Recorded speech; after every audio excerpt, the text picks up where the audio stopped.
Assalamualaikum warahmatullahi wabarakatuh. Segala puji bagi Tuhan Yang Maha Esa yang menciptakan seluruh unsur yang ada di alam semesta ini. Pada video kali ini, akan diceritakan mengenai sejarah singkat berdirinya Kerajaan Sendana. Adapun kisah ini dikutip dari Sultan Sin Indonesia e-blog.wordpress.com. Dahulu, berdirilah satu kerajaan di wilayah Butu Suso atau Bukit Suso yang bernama Kerajaan Sendana. Kerajaan Sendana merupakan salah satu kerajaan yang tergabung dalam federasi atau kelompok Pitu Babana Binanga atau 7 kerajaan yang berada di wilayah pesisir.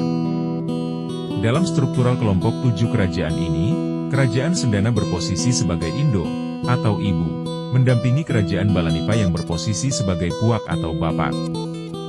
Awalnya, sebelum berdirinya Kerajaan Sendana, di wilayah Bukit Suso sudah terbentuk sebuah perkampungan yang bernama Saarawang.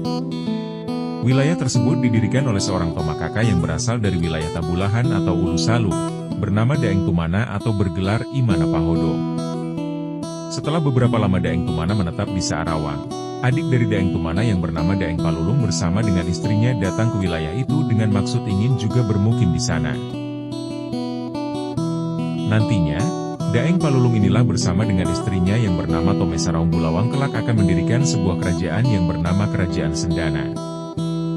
Dan Daeng Palulung ini jugalah yang kelak akan mengganti model kepemimpinan yang awalnya bermodel Bawatau menjadi Tomemara Maradia atau disebut juga sebagai Maradia.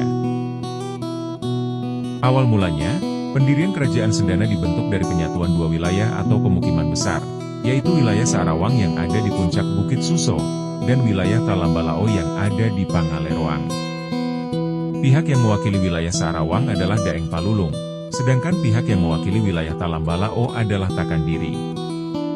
Dalam pertemuan itu, keduanya bersepakat untuk membangun sebuah negeri atau kerajaan dan mengangkat Daeng Palulung sebagai Maradia atau raja pertama di kerajaan tersebut. Adapun penamaan kerajaan itu, diilhami dari kisah istri Daeng Palulung yang bernama Tomesaraung Bulawang, yang dimana sebuah tongkat kayu cendana miliknya ditancapkan di puncak Bukit Suso. Konon, dari bekas tancapan tongkat kayu cendana itu keluar selembar kain berwarna kuning yang kelak akan menjadi bendera kebesaran Kerajaan Sendana, yang diberi nama Cakuriri. Dari nama tongkat kayu milik Tomesaraung Bulawang itulah sehingga kerajaan itu diberi nama Kerajaan Sendana.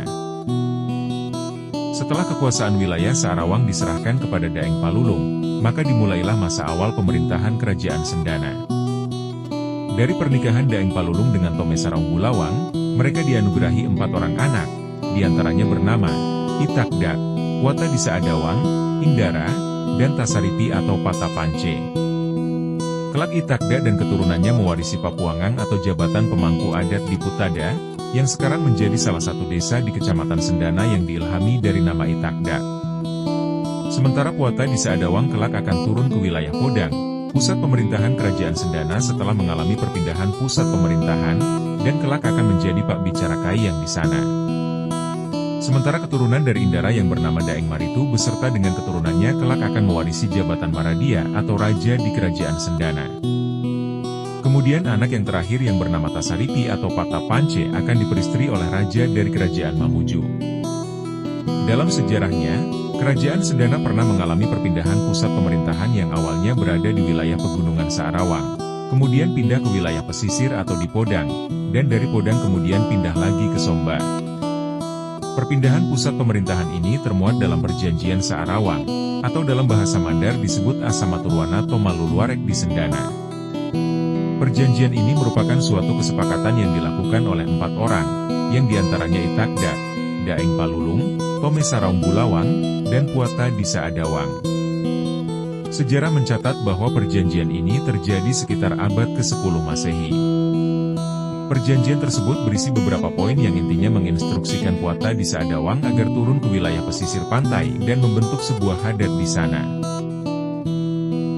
Berikut adalah petikan dalam lontar Patapingang Mandar yang menjelaskan tentang isi perjanjian.